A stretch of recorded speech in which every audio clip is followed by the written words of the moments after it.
of bills without leave of the House. First obtained, Public Business House Leader.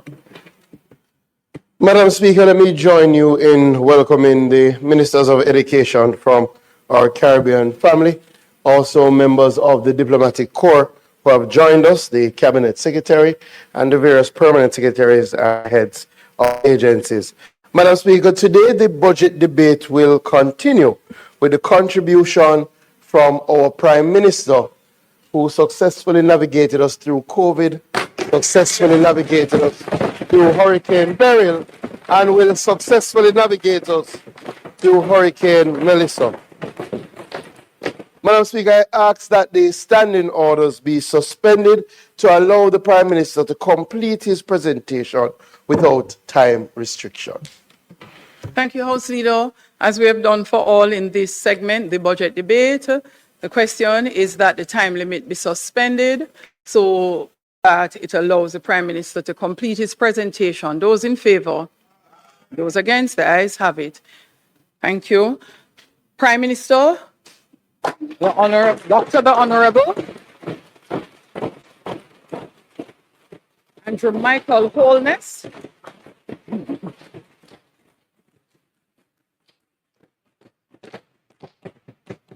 Excellencies of the Diplomatic Corps,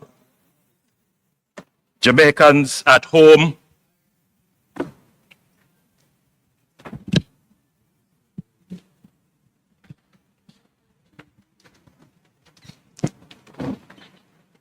Excellencies of the Diplomatic Corps, Jamaicans at home and in the diaspora listening, watching and following on various media platforms, distinguished ladies and gentlemen in the gallery, Madam Speaker, honorable members, senators, and former members seated in the well. I also join in welcoming the ministers of education from across the region that are here. They are in Jamaica for the CXC conference, but I guess they wanted to see what what all the excitement is about in the Jamaican Parliament. I welcome you not only as Prime Minister, but as a former Minister of Education. Madam Speaker, I stand before this honorable House with a heart full of profound gratitude and a profound resolve. And I consider it a singular privilege to do this for the 11th time.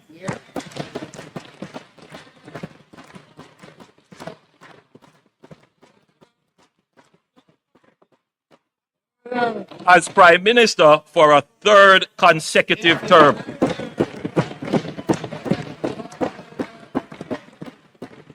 I give thanks first and foremost to the Almighty God for His grace and mercy upon this nation through the passage of Hurricane Melissa, for sparing us the full measure of what that storm was capable of, and the strength He has placed in the hearts of our people.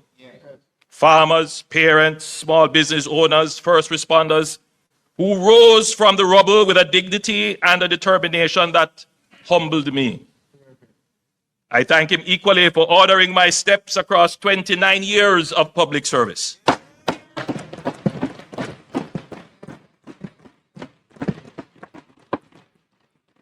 As Member of Parliament for West Central St. Andrew, Minister of Education, Leader of Government Business, Prime Minister for a few months,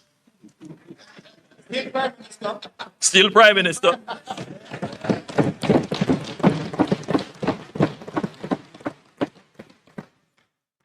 Then the people's loyal leader of the opposition, and now Prime Minister once more.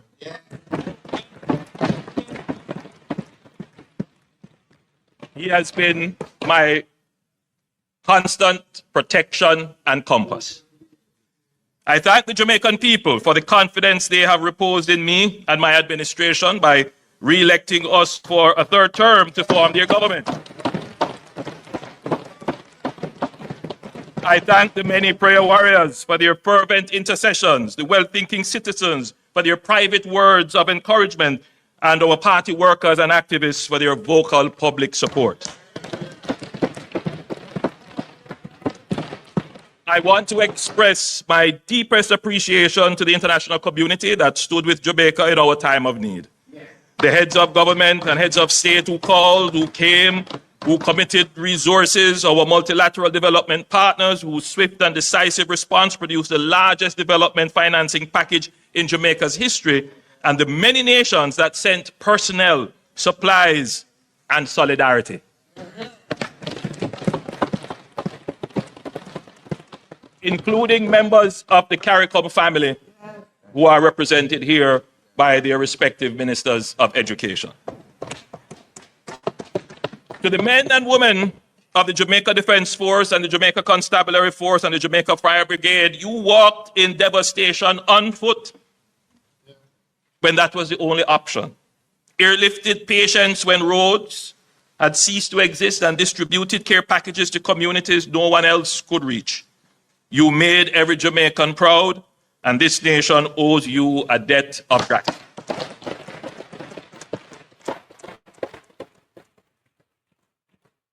To every public servant who worked around the clock in the days and weeks following Melissa, you demonstrated public service at its finest.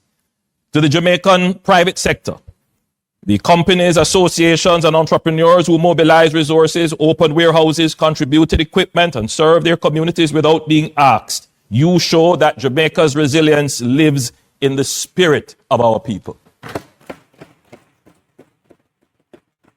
To the entertainers and sportspersons, and to the countless individuals and organizations and members of the diaspora across the world who gave generously, Jamaica thanks you. Madam Speaker, I want to commend you for your disciplined and judicious ordering of the business of this honorable House. You well know the impact of public service on families. And I want to thank my family for bearing the weight of public life with me and supporting my endeavors.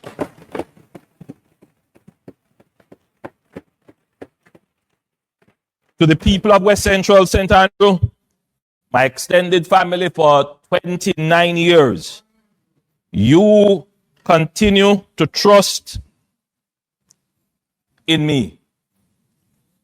And that is the reason why I keep serving.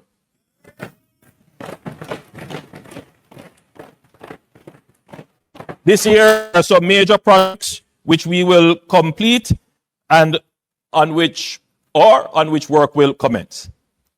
In a few weeks, we will complete and hand over 2 new multifamily housing solutions under the new social housing program to replace 2 dilapidated tenements.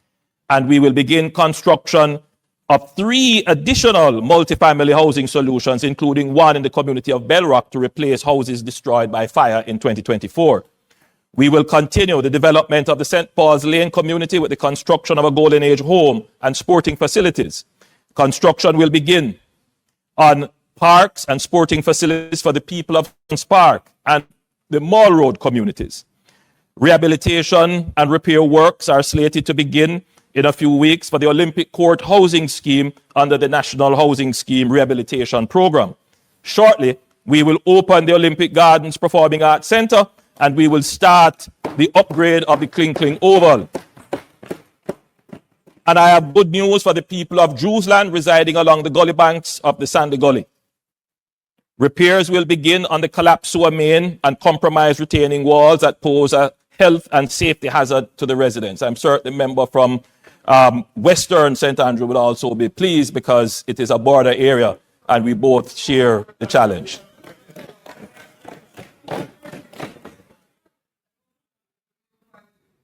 Madam Speaker, these are but a few of the rolling stock of projects on the train line of delivery for the area. Every year, we are making significant investment in the communities. Crime is down, business activity is up, the Olympic Way hip strip is vibrant.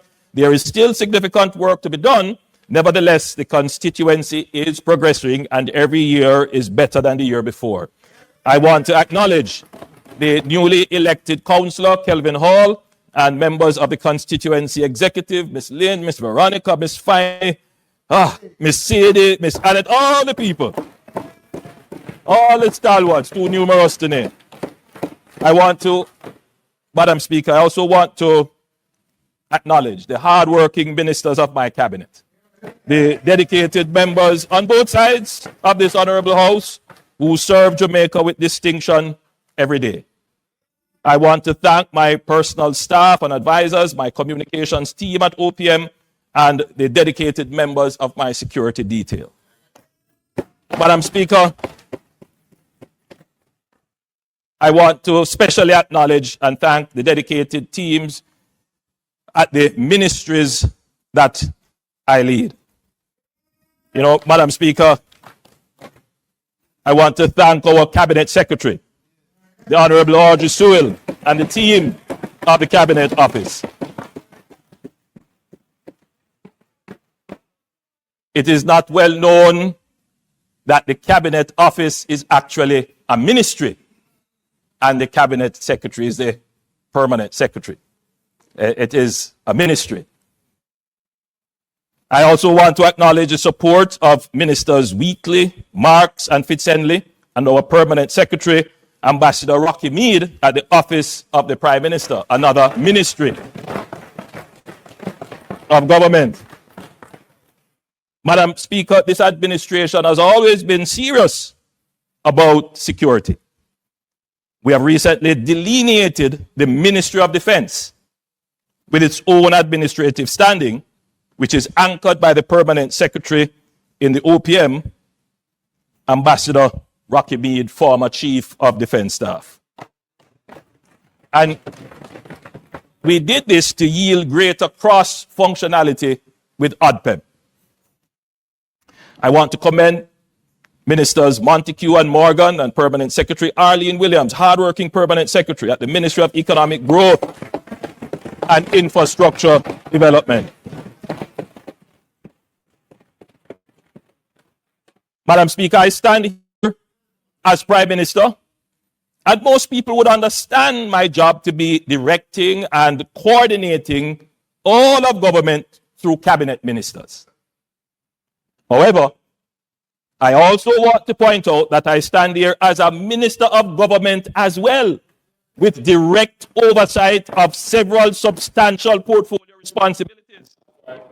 I don't only direct, convene, and preside, I also do the heavy lifting of ministerial work as well.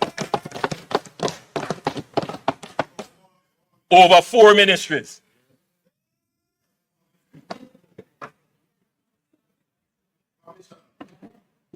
Madam Speaker, the leader of the opposition only talks.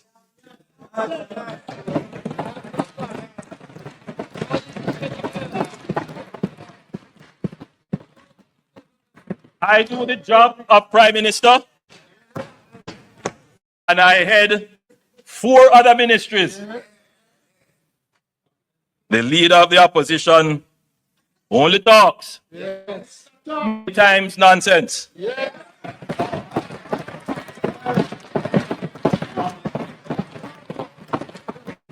And takes home $27 million.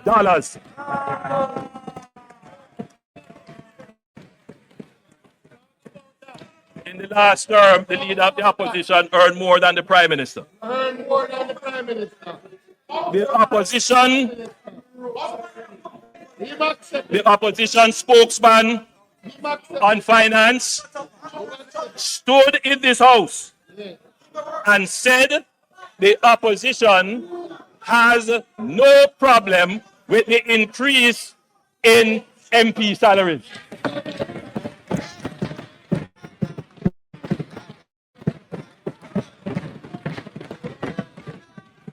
A few days later, the PNP General Secretary put out a release saying They strongly object to the salary increase for cabinet ministers and members of parliament. Yet, Madam Speaker, none of them, with their self-righteous objection, declined to take their salary increase. None of them.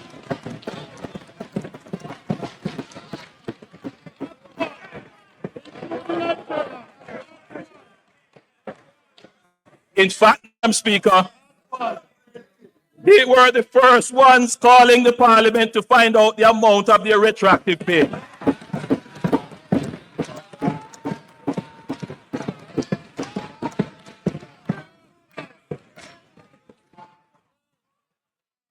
I'll share this with you, Madam Speaker. A member on that side not to be named.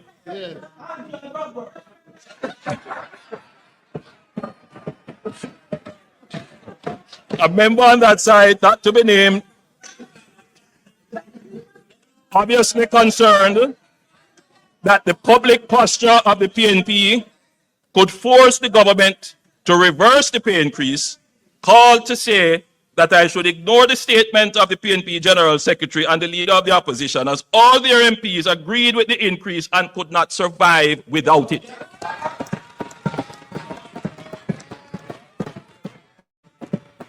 You know yourself. Madam Speaker, when I took the decision to forego the pay increase, I said in a widely circulated press statement, this has broader implications for not only the current holder of the office of Prime Minister, but previous Prime Ministers or their surviving spouses and possibly future Prime Ministers. It therefore must be considered very carefully. My current decision to forego any salary increase could easily be changed by another Prime Minister in the future, or a new mandate may give an opportunity to reconsider the Prime Minister's salary. On September 3rd, 2025, Leader of the Opposition, the people of Jamaica weighed all these matters in the political scale and gave my administration a new mandate based on the work I've done to earn their confidence.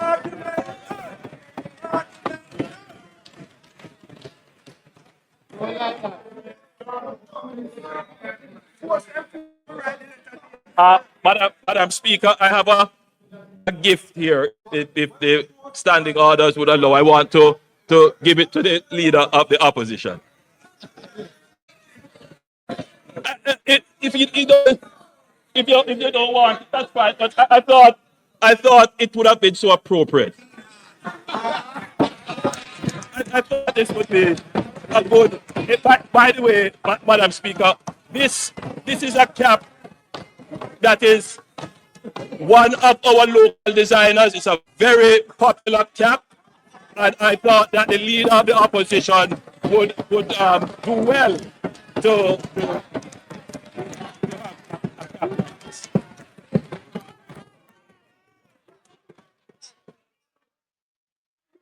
Madam Speaker,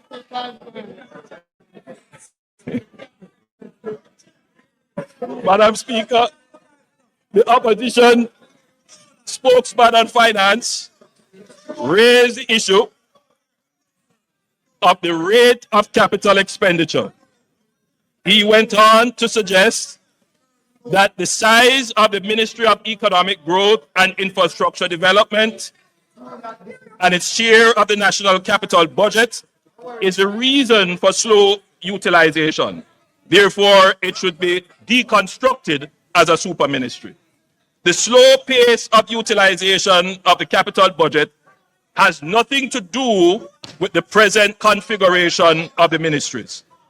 The cross-cutting issues of slow investment appraisal, permitting and approvals, procurement, and contracting, coupled with a lack of efficient, well-resourced enterprise-scale contractors, is the cause of the low conversion of the capital budget into economic value, leading to greater levels of growth. In other words, We are an overly bureaucratic country with supply side weaknesses which constrain our growth horizon. Despite these challenges, it must be noted that the Ministry of Economic Growth and Infrastructure Development, on average, has spent more than 97% of its capital allocation for the last 4 budgets.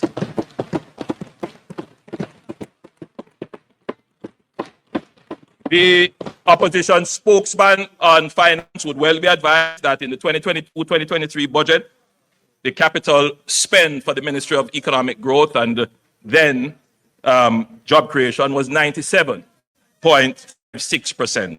In 2023-2024, it was 98.1%. In 2024-2025, it was 98.38%. And so far this year, haven't closed out as yet, we are at 95.59%. In fact, Madam Speaker, this ministry has stimulated, overseen, and supported the most sustained and robust period of infrastructure development since 1960, which in turn has resulted in the last decade being the most consistent and sustained period of quarterly growth in the last 30 years.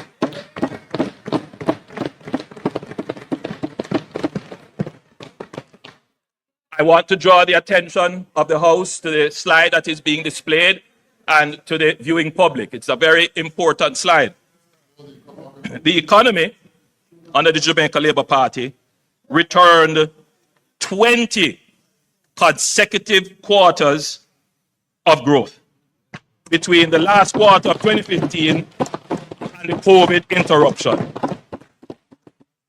Before that, the longest quarterly stretch was 9 quarters. So there is a fundamental change in the Jamaican economy. The only time that we have not had growth would have been the COVID impact and the burial impact. The beauty of this graph that is being displayed, this table, is the speed at which the economy recovers. So, Madam Speaker, you know, there is something that we admit up front. This is not the growth rate that we would like to see. It's still very low. Nobody debates that. But, Madam Speaker, it is better than episodic growth. It is better than long periods of no growth.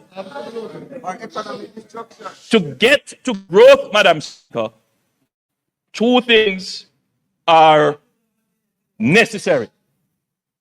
They're not sufficient, but necessary. The first is to get the growth, Madam Speaker.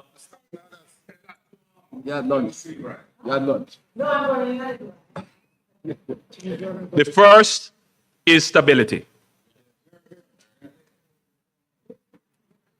And what you are seeing here as a feature of the Jamaican economy is stability. And the reason why we have this stability, it is because of the fiscal program that the government has implemented. You know, Madam Speaker, we go back and forth debating who is the father of fiscal discipline. We already said the DNA tests prove that they are not the fathers of fiscal discipline. But, Madam Speaker, there is one more child of this government for which the paternity is not in question, and it is necessary for growth, and that is resilience.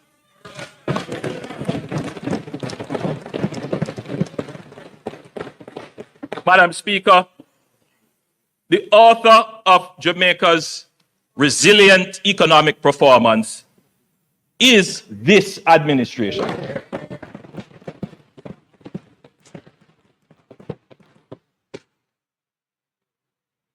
The economy, as I said, Madam Speaker, gave us 20 consecutive quarters of growth between the last quarter of 2015 and the COVID interruption, and without doubt the best performance in employment generation in the history of independent Jamaica, with a most recent 3.3% unemployment rate.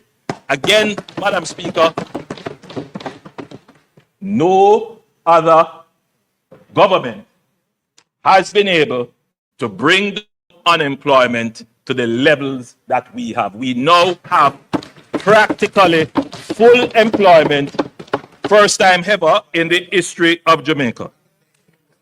The Ministry of Economic Growth and Job Creation, now Ministry of Economic Growth and Infrastructure Development, is doing what it was set up to do. It is a well-performing ministry. Madam Speaker, the world order as we know it has changed. I know the present state of world affairs is troubling to most Jamaicans. Uncertainty, disruption, and seeming unfairness appears to characterize the new order. Our historic colonial experiences create an almost instinctive reflex that we will be victims in a world where raw power appears to be dismantling the protection of a rules-based system, where engagement is highly transactional and opportunistic. In the minds of the average Jamaican, they may not say it in this way, but if you were to distill the thoughts, the question is, how are we going to navigate this space as a small country and do more than just survive, but thrive? It is a real issue when we see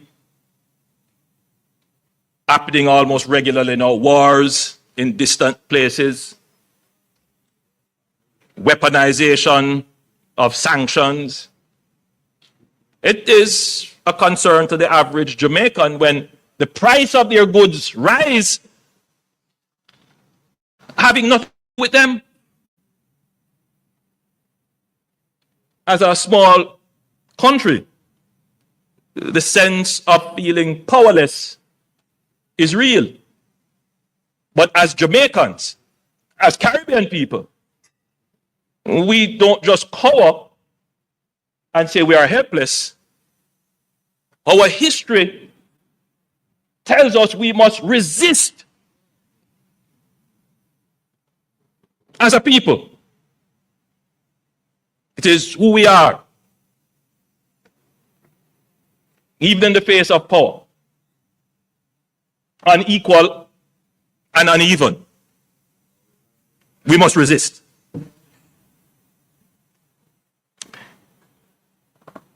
I think the first strategy, however, Madam Speaker,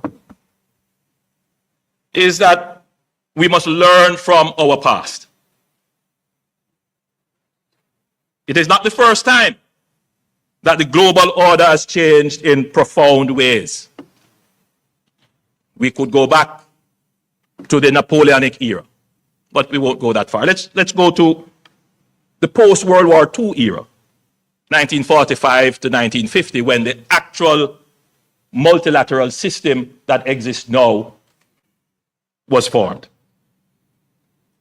Born out of the ashes of global conflict, it is the most decisive and extensive ordering of global affairs in modern history. The United States of America and the Allied powers constructed a global order anchored on the formation of the IMF, the World Bank, the United Nations, and the General Agreement on Tariffs and Trade, GATT, which we now call the WTO. This multilateral order drastically reduced interstate conflict and enabled unprecedented economic growth over the last 80 years.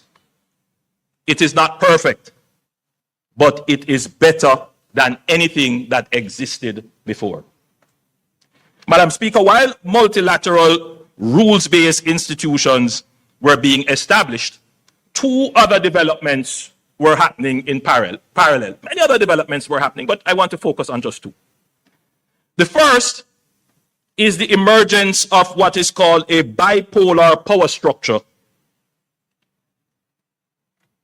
which we generally call, at the time when it was emerging, the Cold War. Two superpowers, the United States and the Soviet Union. Between 1947 and 1991, the world split into two completing blocks, the US-led Western Bloc and the Soviet-led Eastern Bloc, each with its own military alliances, economic systems, and ideological frameworks. The second process, Madam Speaker, was the process of decolonization. And this was accelerating. Empires could no longer afford their colonies. Resistance against colonialism internally increased, moving dozens of states to independence across the world.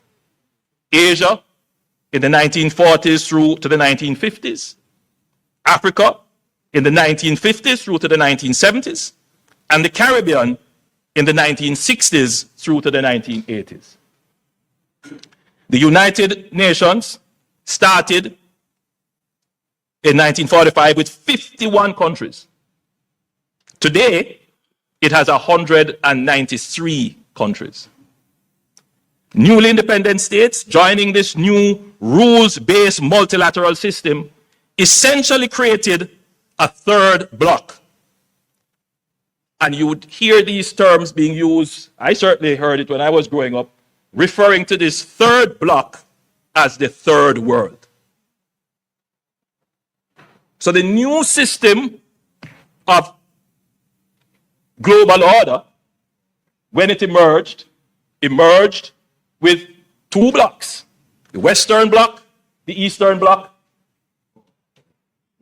divided by a Cold War, a process of decolonization which gave states independence, creating a third bloc. Madam Speaker, the multilateral system afforded newly independent nations like Jamaica a voice and a vote. That was very important in the multilateral system. A voice and a vote. But, Madam Speaker, we had no power. We had no military power. And we had no economic power. Madam Speaker, both superpowers sought to control this third bloc, to expand their spheres of influence, secure strategic geographies, access resources and markets, and spread their culture and ideology. Or simply put, to exercise hegemony. This was the context within which Jamaica started its navigation of a complex global system at its independence. At the outset, the Right Excellent Sir Alexander Bustamante, when asked about Jamaica's alignment, declared, "We are with the West." A simple yet profound framing of Jamaica's foreign policy, economic and social program, and political direction. The Jamaica Labour Party has always taken a pragmatic yet principled approach to the multilateral system and the vicissitudes of the poles of powers within it, while staunchly maintaining our independence of thought and agency to act in our best interest. The position served Jamaica well. The period between 1962 and 1972 saw political stability, the fastest pace of growth and development of the Jamaican economy, the build-out institutions.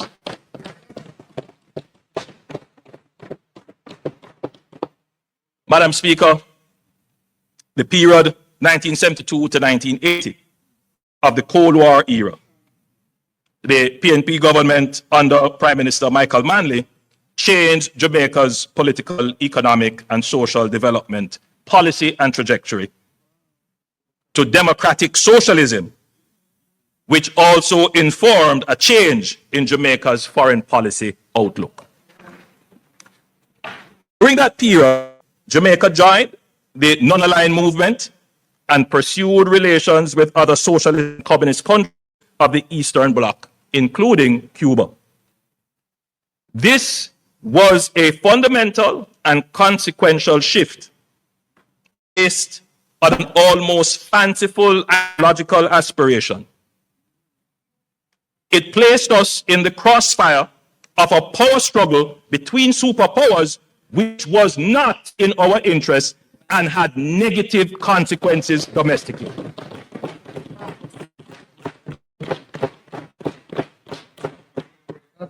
This period coincided with the collapse of the Jamaican economy, our first debt crisis, the hollowing out of the middle class, and the emergence of widespread political and gang violence. Many of the challenges we face today are anchored in that period of our history.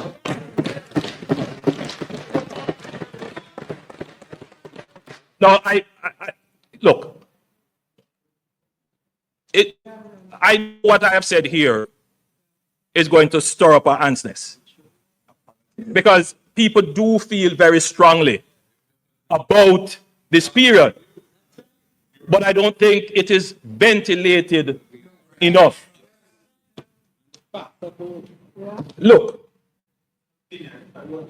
no, what I've said here is not opinion. These are the facts. These are the facts.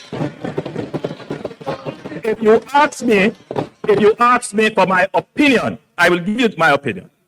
Right? And my opinion is that I admire Michael Manley's intellect. I admire his willingness to challenge, but I also question his judgment.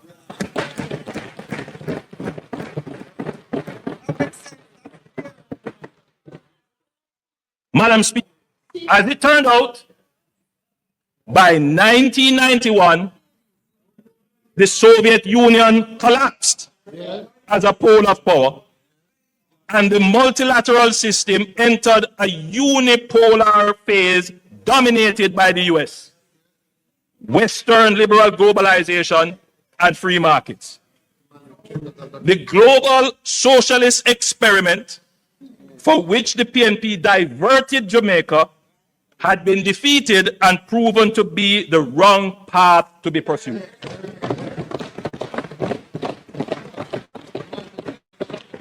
So here are the facts.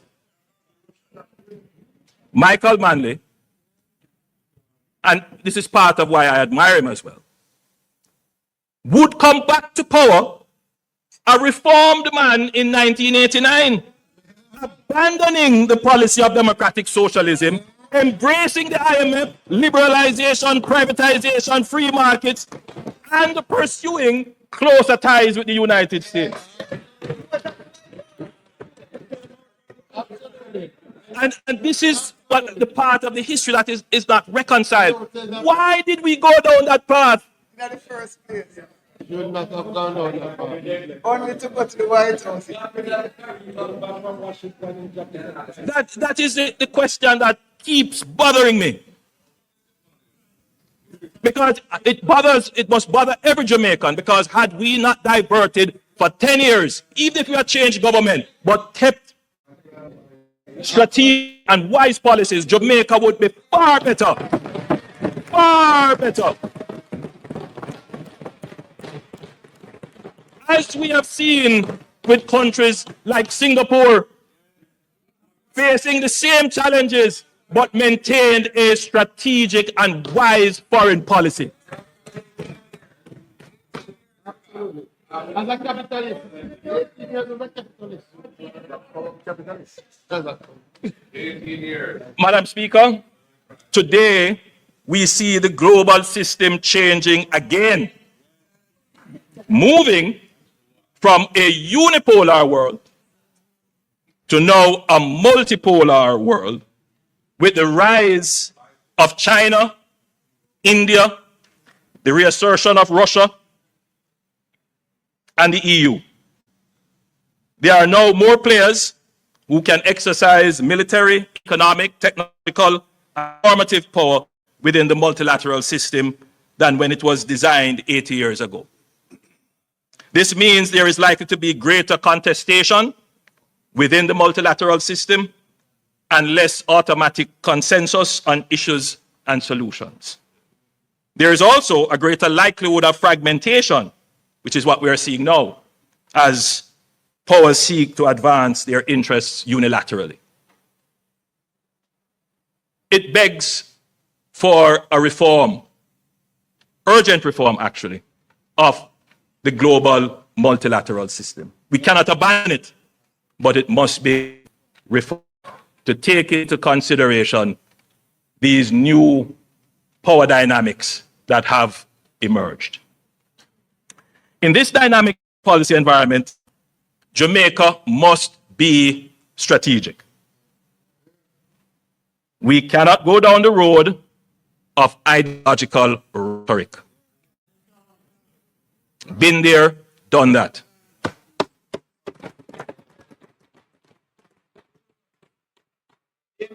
Foreign policy is about having a clear framework of principles and values within which we pursue our interests, while treating with the interests and powers of others with whom we engage.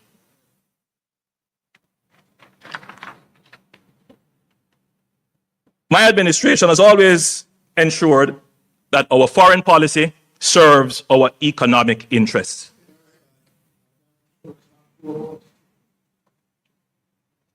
Whatever I do must make sure that Jamaica can recover quickly, that the person in Westmoreland whose house has not yet been restored, that the chances of a quick restoration is not hampered.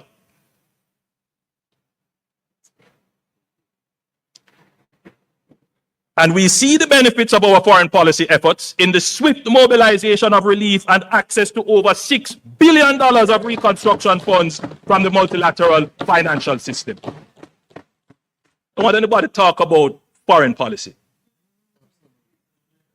because there's no other era in which Jamaica's foreign policy has delivered economic benefits for the people of Jamaica. A strong multilateral system is in Jamaica's interest, and we will always do our part to ensure it works. The essence of agency is that you act on your own will. As a responsible member of the global community, Jamaica will always take the necessary action to be compliant with all our obligations under the multilateral system. Nobody has to put sanction on us or force us, because we have agency. The country would have seen this in our actions when our actions caused us to be removed from the FATF and the AML-CTF grey list in 2024. Grey list, the way our trans system was, it was reviewed, we ended up on the grey list. Every member of the government worked very hard, including members of the opposition, to pass the necessary legislation, necessary policy changes. I mean, there were those saying that these, imperialists imposing global financial things on us, make we resist it. What, lose access to the international banking system?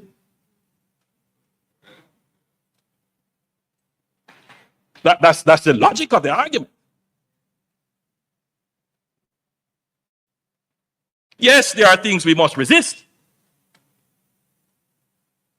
when it comes to our values. There are things that define us as Jamaicans that we're not going to change on those. Man is a man, woman is a woman. We're not going to change on that. So we do. But we look at the things that are also in our economic interest. All right. So, Madam Speaker, similarly, when concerns were raised with the government of Jamaica by the United States regarding the Cuban medical mission more than a year ago, I want you to pay attention to that. More than a year ago, we reviewed the program against our laws and the various multilateral conventions under which we have obligations. And let me say from the outset that the Cuban medical mission has been beneficial to the people of Jamaica. The Cuban doctors and nurses have assimilated quite well in our hospital system and have developed strong bonds with the people they serve. I can say that Jamaicans love them and want them to stay. However, there were some aspects of the program which were brought to the attention of the Cuban counterparts, our Cuban counterparts, to include how personnel were paid, that run counter to our own laws and several international conventions. We were hopeful that adjustments could be made to the program to make it compliant and that we could have reached some agreement where we could continue to have the direct services of the Cuban health professionals who are here. We continue to be hopeful that some agreement, arrangement, some changes can be made to the program. We continue to be. However, Madam Speaker, I want it to be noted and always acknowledged in the debate that every year since I have been Prime Minister and before, in this House, we have debated motions on the embargo on Cuba. Yes, my administration did that. Carrying on the position of the PNP administration and the JLP administration before and the PNP administration before. So this notion about abandoning friends and look here, man, keep that in the 70s. We are in a different era now.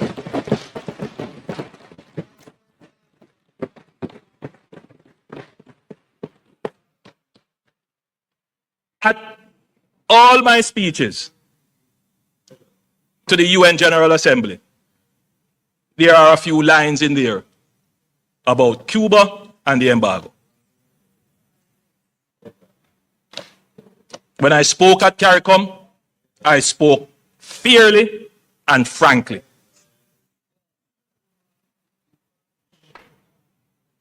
As our closest neighbor, we are concerned for the situation in Cuba. Through CARICOM, Jamaica will do its part to offer support for our brothers and sisters in Cuba.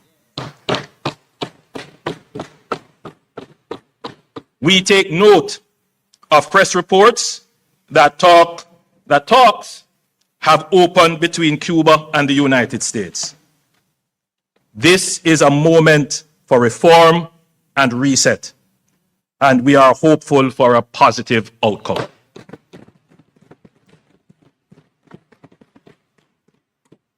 In all of what is being said and insinuated, there's one question that must be answered.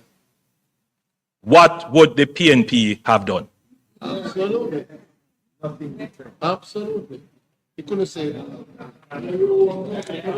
Well, we won't know. We won't know.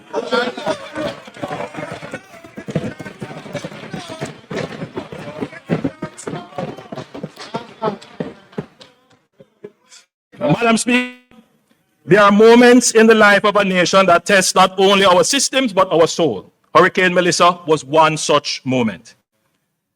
The slide that is about to be displayed shows the path Hurricane Melissa took across the island.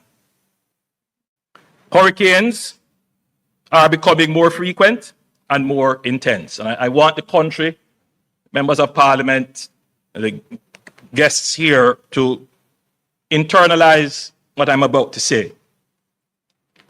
In the 65 years since 1960, the Atlantic has produced 799 recorded storms in the last 65 years. Remarkably, 201 of them, or a quarter, occurred in the last decade. Of the 34 Category 5 hurricanes recorded since 1960, 14, or roughly 38% of them, have occurred since 2015. If that is not showing you that the climate is changing. Meteorologists describe Melissa as the strongest tropical cyclone the Earth is physically capable of producing, a storm at the limits of nature's fury. When the winds finally settled and the rain relented, what greeted us in western parishes was not merely damage, it was devastation of a kind that defies description. Madam Speaker, I have seen photographs of Hiroshima, the haunting, flattened silence after the atomic bomb fell in August 1945. A city reduced in a single moment to ash. When I traveled through St. Elizabeth and Westmoreland in the days after Melissa, I understood viscerally what that kind of erasure looks like. And yet, Jamaica did not fall. We were tested at the very limits of nature's power, and we did not break. Our economy held, our institutions functioned, and our people adapted. In those same parishes, even as debris still lay heavy across the land, I met farmers already planning their next planting, mothers clearing the rubble with their bare hands so their children could have somewhere to sleep. I met small business owners who had lost everything but were ready to start again. In those moments, I felt something that no storm on earth can touch. The quiet, indestructible resolve of a people who have never, not once in our history, chosen to surrender. Madam Speaker, before anything else, we acknowledge with gratitude, humility, and reverence that God's hand was upon this island, and that we were spared the full measure of what Hurricane Melissa could have done. But alongside grace, Proverbs 22, verse 3 tells us that a prudent man foresees danger and takes precaution. Jamaica took precautions, not only in the hours before landfall, but in the years before the storm. Madam Speaker, when Melissa was still days away, shelters were activated, evacuation orders were issued, and emergency communications tested. The public was kept informed of the trajectory of the hurricane and precautionary measures to be taken through several public briefings and media announcements. We were as ready as this country has ever been for a hurricane.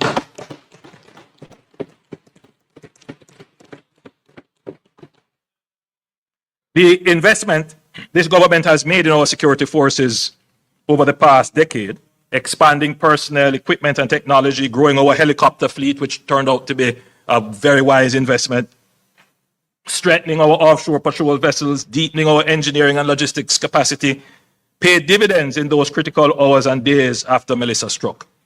The seamless interface between national coordination and operational capacity was one of the defining institutional achievements of the Melissa response. It is a model we will build on, strengthen, and sustain.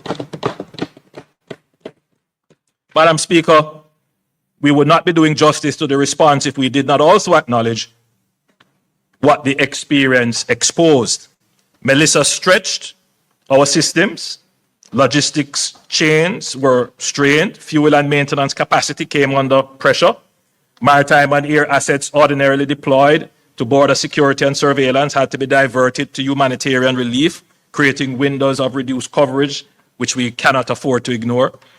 These are not failures, they are lessons, and we are acting on them. In recognition of the strategic importance of disaster management to national security, the government transferred the disaster preparedness and emergency management portfolio to the Office of the Prime Minister. This was not a bureaucratic organization, it was a declaration of national priority, positioning disaster resilience at the apex of the government's strategic agenda and creating the structural proximity between ODPEM, the JDF, and the effective civil-military cooperation that is needed to adequately respond to a disaster of this nature. As we strengthen ODPEM, we are not seeking to contain within its walls every capability Jamaica needs to manage disasters. ODPEM's effectiveness going forward will rest on the quality of its coordination with the full ecosystem of national capability, drawing on the entities with experience in digital infrastructure, cybersecurity resilience, geospatial data mapping, and spatial analytics. Madam Speaker, I want to point out that in the weeks immediately following Hurricane Melissa, something extraordinary happened. A moment when countries would have faced downgrades, economic uncertainty, and capital flight. All three major international credit rating agencies, Standard & Poor's, Moody's, and Fitch, reaffirmed Jamaica's sovereign standing with stable outlook. And Moody's went even further. They upgraded us. Now, can you imagine? After a hurricane, the rating agency said, well, you know, even with the hurricane, you have done so well. I'm going to maintain your outlook. Yeah. I just want everyone to stop and reflect on that for a moment. It sent a powerful signal to the world that Jamaica's resilience, note the word now, not stability, Jamaica's resilience, which is what we have put into the economy, is not only social and emotional, meaning our people's ability to withstand disaster, but it is also institutional in agencies that we have created in terms of fiscal and economic. That credibility wasn't gifted to us, it was earned through years of disciplined, courageous reform and sound governance. And it has now become an asset we are deploying in the service of every Jamaican. And the results are already visible. The recovery from Hurricane Melissa is proceeding faster than anyone initially projected. But speed of recovery does not happen by accident. It is a product of fiscal strength deliberately built and strategically deployed. Consider what that means in practice. Within weeks, the government extended a loan of $150 million to the Jamaica Public Service Company to support the immediate restoration of electricity across the island. That single intervention accelerated the reconnection of communities, businesses, hospitals, and the resumption of daily rhythm of life that so many Jamaicans depend on. Today, electricity and water have been restored to approximately 99% of customers. Madam Speaker, let us be clear about what that made possible. A government that had maintained fiscal discipline, reduced its debt burden, built buffers and reserves, and earned the confidence of the international markets, wrote the check. The loan to JPS was the difference between the family sitting in the dark for 6 months and getting back electricity in 3 weeks. It's the difference between a farmer losing an entire season and getting back to work. It's the difference between despair and dignity. Our recovery has been unprecedented in its speed. Agricultural output has rebounded more quickly than anticipated. Inflation has come in below projections, enabling the Bank of Jamaica to reduce its policy interest rate to 5.5% in February 2026 and revise its projection for full economic recovery down to 3 to 2 years from the earlier 3 to 4 years that was projected. Madam Speaker, we have proven our resilience. Now is the time to claim another feature of an economy: resurgence.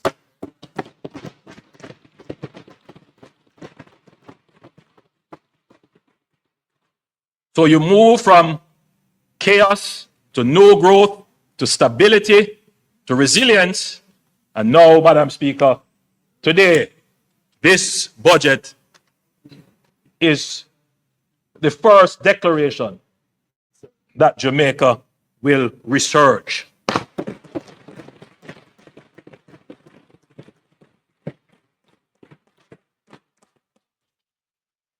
What is the difference between resilience and resurgence? Resilience is defensive. It is a capacity to absorb a blow and remain standing. Resurgence is forward-leaning. It is the decision to move with purpose, with ambition, with a vision of something greater than what existed before. We will not simply patch what is broken. We will build forward stronger, smarter, and more equitably than before. The suffering of our Western parishes will not be a footnote in our national story. It will be the catalyst for our next great chapter. For Jamaica, adversity has been a full stop. It has always, well, Madam Speaker, let me read that properly. For Jamaica, adversity has never been a full stop. Has never been a full stop. It has always been just a comma, a brief pause before we rise again. We have endured, now we will build together. Madam Speaker, this government is leveraging our national resilience and international confidence as in order to translate it into a platform for accelerated national development. Through close engagement with our multilateral partners, including the IMF, the World Bank, the Inter-American Development Bank, CAF, and the Caribbean Development Bank, Jamaica secured US $6.7 billion in terms of a financial package within weeks of the hurricane. This is the largest and fastest mobilization of development financing in Jamaica's history, and it was made possible not by the hurricane, but by everything Jamaica had built before it. Madam Speaker, the discipline of yesterday is funding the resurgence of tomorrow.